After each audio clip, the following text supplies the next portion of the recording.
Okay, so you will have seen a while ago I did a nested if statement. Well, nested loops are also useful. So what we've got here is a basic example where we've got a list of adjectives, red, big, tasty. We've got a fruit basket with 3 bits of fruit in.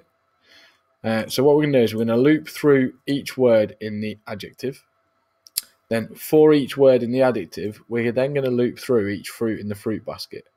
So because this loop is inside this one, okay, so this one runs 3 times because it's for each word in there.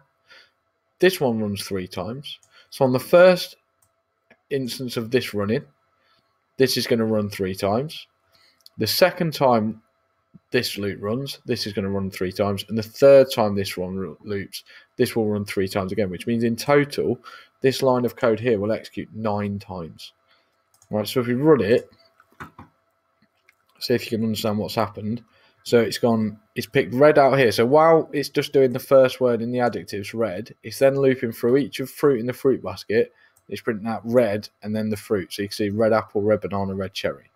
Then it goes up to this loop again and it changes the word to big. And then it's going to go through and do big apple, big banana, big cherry. And then finally tasty, tasty apple, tasty banana, tasty cherry. So this is an example of a nested loop. So it's looping through one thing. And then with that thing, within that loop, I'm then looping through again. Now, a good test for you to do is have a look into how the bubble sort works and then try and code the bubble sort, because it's a really famous sorting algorithm that requires you to have a nested loop. It's similar to this. It's got a loop within a loop, and then it does something to sort out data. Okay.